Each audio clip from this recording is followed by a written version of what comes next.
Nice to meet you. So speak Mandarin and I'll translate. Okay. He's hoping we get Chinese movie questions. Okay, so they watched the footage this morning, and there's it ends with you chop off Chris' hand, Thor's hand. When you first read about this in the script, what was your reaction, and what do you think of? Yes. Well, I remember reading that and thinking, wow, this is a big dramatic moment. But it also, what you haven't seen yet is what happens after that, which is even more shocking and surprising and exciting. And that's what I love most about playing Loki, is that he's so unpredictable, and you never know what he's going to do next. He's a trickster, and just when you think you've managed to pin him down and force him, as it were, to play his hand, he'll do something to surprise you. So all I can say is wait and see. The first, she thought that the Loki in the first Thor movie was the villain and sort of kind of like evil but cute and adorable. And then this one, when she saw that footage, she finally realized come to the senses that, oh my God, this is really the villain. He's really bad and mean and and vicious. So can you tell us if there is any transformation or any improvement, or what sort of Loki that you played different from the first one to this one?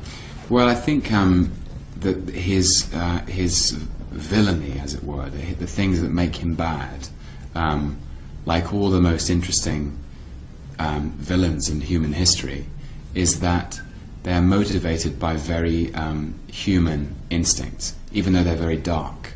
And I think Loki's instincts are the reason he becomes vengeful and full of hate and jealousy and pride is because of his personal history. That he was brought up as the son of Odin, as Thor's brother, but he finds out in the first Thor film that he's not in fact Thor's brother. He was adopted, and he's the illegitimate son of their mortal enemy, and that kind of secret is something that breaks his heart.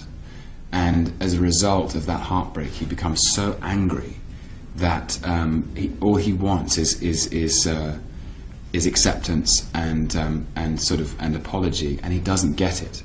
So I think that closes him off from wanting to be sympathetic to that family, and he hates them for it. And in a way, he wants to see them suffer, which is quite a childlike emotion.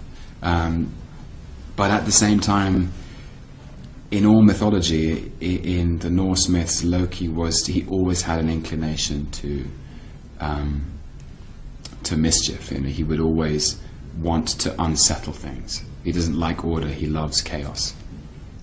Now, how do you enjoy film when you read about the script about the chopping off the hand? How do you enjoy that moment?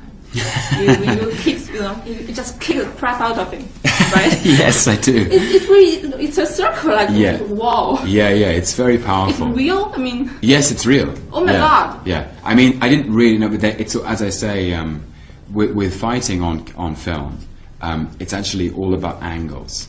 But this one's real. That one's fake. So well, I suppose there are moments where I kicked Chris Hemsworth in the stomach for real, but he also was assisted by, he had a wire attached to his back, so he then spins away. So I only lightly touch him, I don't really kick him. And when so all the action is we're assisted by special effects. And it was very exciting to shoot because Chris Hemsworth is a brilliant physical performer. He's very, very adept because he's so athletic at making action look as if it's real. Although it reminds me that in the first film and in Avengers, he punched me in the face twice for real. So yeah, I get him back. Yeah. Congratulations. One of our friends thinks you as Mr. Perfect, and you have very good background, and you're very tall and very handsome, and then. Wow. But after the press conference, will you consider yourself Mr. Like almost flawless? And but after the press conference, she thinks you are not. You don't consider yourself Mr. Perfect. But she thinks the idea is pretty romantic, Mr. Perfect. What do you think?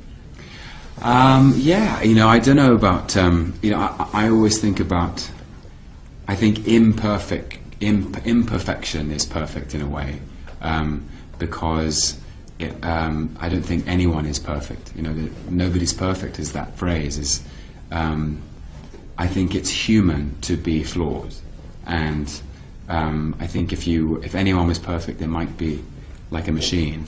And I think it's in a way it's our vulnerability that keeps us connected.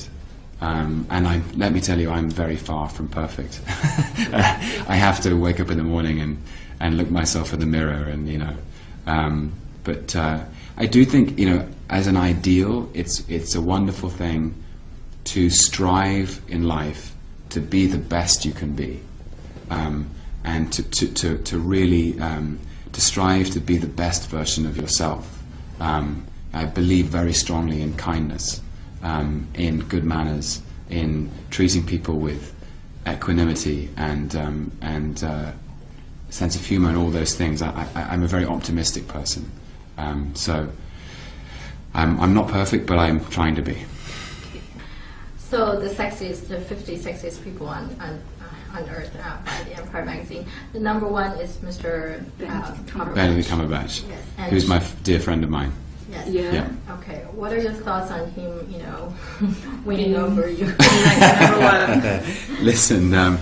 Benedict is a very good friend of mine. I met him when we were filming War Horse. We both played soldiers in the cavalry together. And he lives down the road from me in London, so he just lives around the corner, and I see him all the time.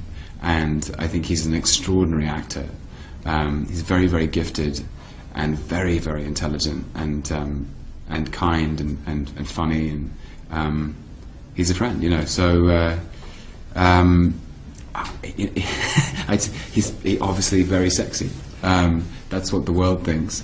But I'm thrilled to see him do so well, because I think he's been a brilliant actor for a very long time, and I feel like only recently, maybe in the last 3 or 4 years, the world is starting to wake up to that. So obviously, you actors don't, think about being sexy or something like that. No, okay, no, we don't. Okay, I see. I think. I don't know. I think sexiness is a strange. It's a thing you can't really put. It's a strange thing to define. I always find it. People say, "What do I think is sexy?" And I don't. I always say I don't quite know. And I guess the sexiest thing in the world is what I think when I meet someone and they seem like they are themselves. Be yourself. I guess. Okay. Thank you. Thank you. Yeah. Nice to meet you.